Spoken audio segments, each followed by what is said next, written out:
आए हे आइए आइए तिवारी भैया, कैसे हैं? बड़ी लंबी उम्र है आपकी, कैसे हैं? क्या आइए आइए आइए, चाय बनावे तेज पत्ती मार के। अब इनको कहा होगो। लगता है मलखान ये भाभी जी से पिटके आए हैं। तो बड़ी ऐसी तेरी गलियों में। क्या भैया, आप भी इन फालतू लौंडों के चक्कर में क्यों पड़ते हैं? ये बताइए कि कैसा फील कर रहे हैं? अरे बहुत ही झल्लाहट महसूस कर रहे हैं। और कैसा फील कर रहे हैं? सारी रात सोए नहीं। I like it. भैया मैंने तो आपसे कहा ही था ना कि ये जो चूरन मैं आपको दे रहा हूँ ये आपके अंदर ऐसा जोश भर देगा, ऐसा जोश भर देगा कि बस। गुइया जोश भर देगा, जोश भर देगा। अरे सो तो हम इसलिए नहीं पाए क्योंकि अंगूरी जो है सारी रात अपनी अंग्रेजी की कविता याद करती रही, वो twinkle twinkle little star. I like it. यानी भाभी माँ आजकल कविता पढ़ रही हैं? और नहीं तो क्या बात? उसे अंग्रेजी सीखने का भूत सवार हो गया है। इस चक्कर में आजकल ना खाना मिल पा रहा है और ना ही। ऐसा क्या? जी ऐसा ही है। ऊपर से वो घटिया प्रोफेसर ही आकर पकाते हैं। उसके बाद वो होम का वर्क छोड़कर होमवर्क करने बैठ जाती हैं। पूरे घर को नर्सरी स्कूल बना कर रख दिया है। अरे लेकिन अगर भाभी माँ अंग्रेजी सीख रही हैं तो इसमें आपके गुर्दे क्यों छिल रहे हैं?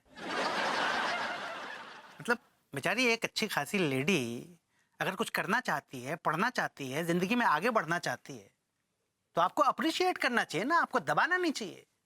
कैसे पति हैं आप? चुल्लू भर पानी में डूब के मर जाइए आप। आप चाय लीजिए।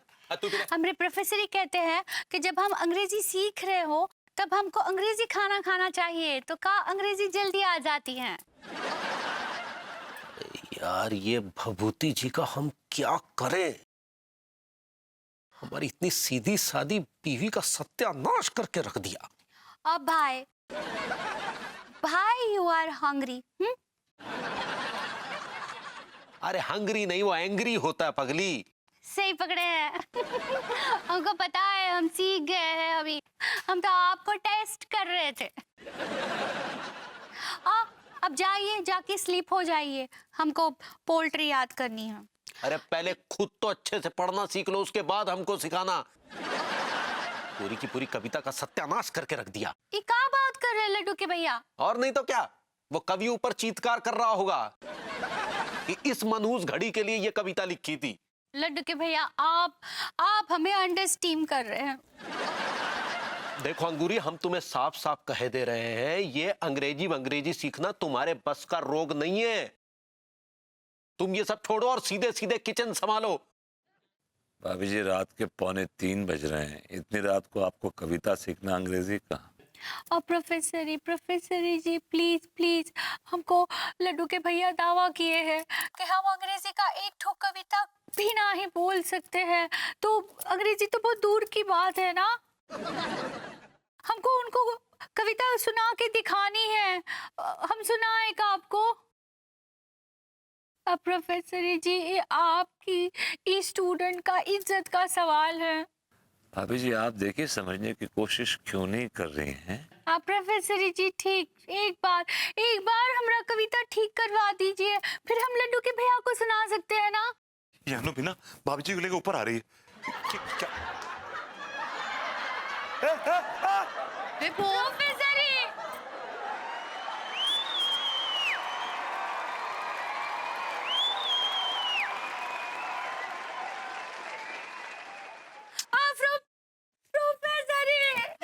बाथरूम का दरवाजा भी खुला है, यानी कि विभू वहां भी नहीं है। विभू, तुम कहीं भी हो, तुम अब बाहर निकल के आ जाओ। तुम इस तरह से अपने स्टूडेंट को बीच मझधार में छोड़ के नहीं जा सकते। प्रोफेसर आ जाइए, हमको सिखाइए। अगर आप हमको अंग्रेजी ना ही सिखा पाए ना तो हम गंगा में डूब के मर जाएंगे। प्रोफेसर काहे ना ही आए अभी तक? आप टेंशन मत लीजिए अंगूरी जी, मैंने अभी अभी हप्पू सिंह की हवा टाइट कर दी है। वो जरूर विभू को लेकर आएगा। भाभी जी नमस्कार।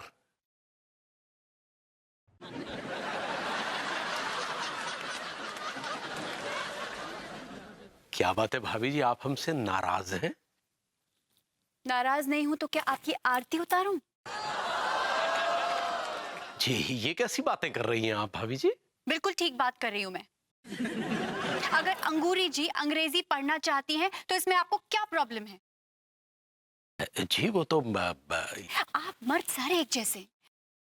आप चाहते हैं कि बीवियां बस किचन में घुसी रहे, आपकी चाकरी करती रहें, जिंदगी में आगे ना बढ़े। अब अनीता जी जाने दीजिए, लड्डू के भैया को इतना मत सुनाइए, वो हॉट हो रहे हैं।